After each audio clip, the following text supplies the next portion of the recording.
Je vais vous parler des nouveaux Friends et des Zero Friends de Wild Country.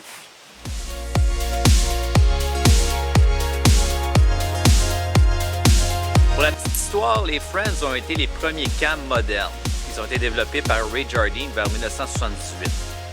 Depuis, les mécaniques ont évolué. De tige rigide à tige flexible, d'axe simple à axe double pour plus de range. On a aussi coupé sur le poids. On imagine mal aujourd'hui se passer de mécanique sur notre rack. Je vais parler brièvement des nouveaux Zero Friends. Comme il s'agissait d'un modèle de pré-production, je ne pouvais pas vraiment grimper dessus. Je me suis donc contenté de les placer les deux pieds au sol.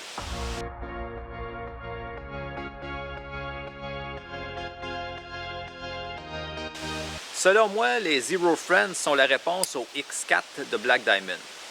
Bien que la fabrication soit similaire, il existe des différences notables. Premièrement, au niveau de la sangle, elle est extensible sur les Zero Friends. L'axe central sur les plus gros modèles est simple sur les Zero Friends versus double sur les X4. Et la largeur est sensiblement réduite sur les Zero versus les X4. Chose que j'ai remarqué sur mon point 75, lorsque complètement fermé, un peu overcamé, ben, il restait coincé. Chose que je n'ai pas du tout expérimenté avec le point 4, probablement dû au fait que c'est des échantillons de pré-production. Règle générale, la prise en main des Zero Friends est bonne, les placements sont aisés et la tête étroite facilite aussi les placements dans des endroits restreints. Passons aux Friends nouvelle génération. La fabrication ressemble grandement au C4 de Black Diamond. Axe double, range similaire, poids similaire, mais sangle extensible sur les Friends.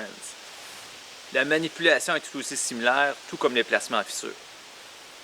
Quand j'ai débuté en trad, je me suis équipé de Friends, bien que les Black Diamond étaient disponibles et offraient un range plus grand grâce à l'axe double. À ce moment-là, mon choix était essentiellement économique. Et ce n'est plus le cas car les Friends sont aussi dispendieux désormais que les C4.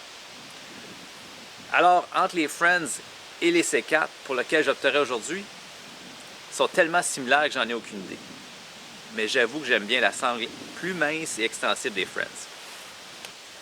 Entre les X4 et les Zero Friends, là c'est plus compliqué. Probablement un mix des deux. Le double cam des X4 procure un plus grand range, alors que l'étroitesse générale des Zero Friends leur procure un atout certain dans les endroits restreints. Je pense qu'en avoir un peu des deux est recommandable pour une plus grande panoplie de placements dans toutes sortes de situations. C'est agréable d'avoir tout ce choix. Il n'y a pas si longtemps, on était limité à 2 modèles de cam. Maintenant, on peut choisir selon nos besoins et nos préférences.